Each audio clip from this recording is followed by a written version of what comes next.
Hi there! Thank you for checking out my channel. Thank you for clicking on this video. This video is part of my series on Sunday motivation. Anong ibig sabihin nun? This is just me trying to set the tone for your following week. Alam ko kasi when it comes to Sunday nights, medyo discouraged tayo. Alam nyo, minsan pagod tayo and ayaw natin minsan mag-Monday kasi simula na naman ng work or simula na naman ng school. And it's easy to be, alam nyo yun, sad or down or discouraged pag Sunday nights. And so my goal is just to post a new motivational video, just a short video that you can watch, just para lang may baon kayo for this next week. And this week, we are going to talk about when to start. Now, I know that there must be something in your life that you want to change. For those of you guys who know me from my civil service review classes, if you are one of the members of Team Lyqa, I'm sure that one of the things that you want to change is your status. Gusto niyo maging eligible para ma-promote. Gusto niyo magkaroon ng career progress, and that is why you're taking the exam.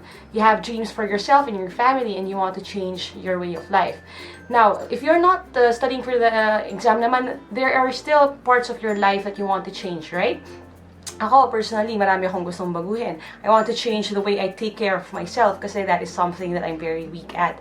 I can, alam niyo yun, binge work, basically. I work 24 hours in one sitting, and I have a tendency to forget kung kailan kumain or kailan kailangan uminom or kailan kailangan magpahinga.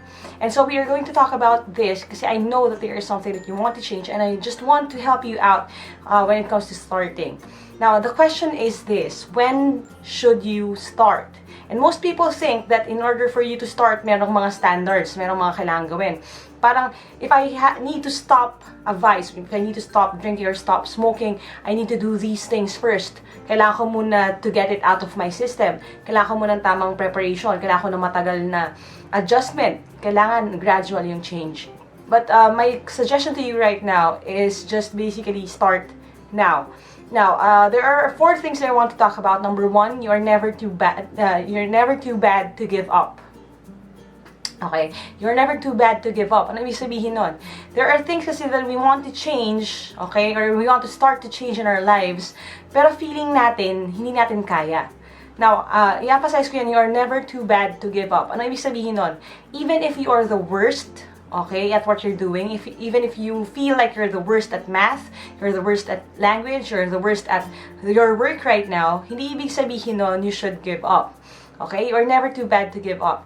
And I know that there are a lot of people who became successful in their own fields who started out na hindi sila ang pinakamagaling right away.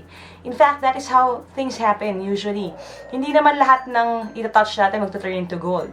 Ibig sabihin nun, you just have to keep on kahit na you feel that you're not good enough. Okay, so you're never too bad to give up. So if you want to start, go ahead. Go start right now. Second thing, you're never too good to stop. Ano ibig sabihin nun? May mga thinking din kasi, or may tendency din tayo na if we are gifted sa isang bagay, or if we are good at one thing, may tendency tayo na mag-stop. Ibig sabihin, nakukontento tayo agad sa anong ginagawa natin.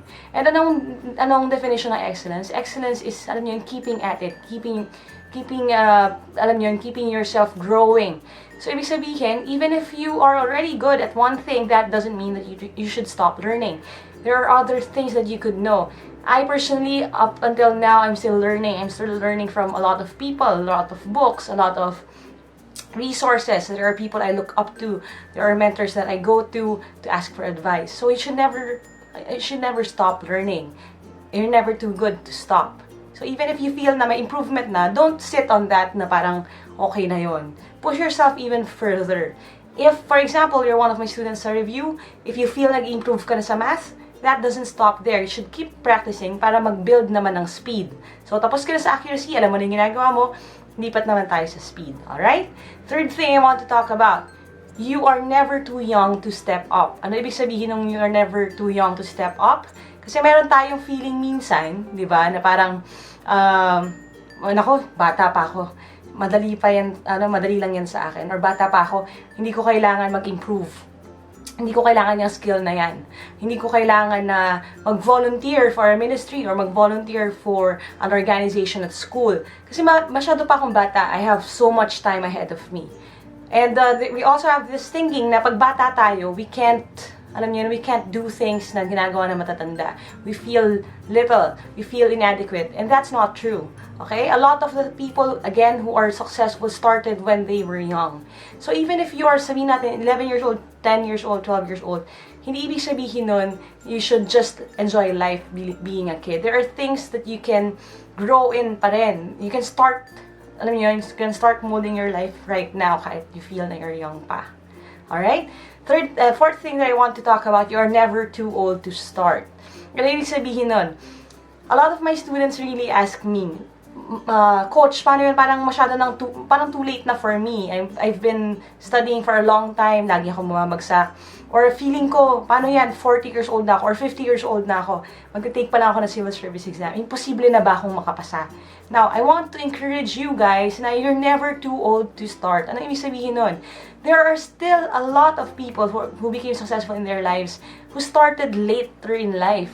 Like, we talked about Colonel Sanders last week, right? And he had a good career sa military before he actually quit and pursued yung passion niya, which is making fried chicken. Walang too late.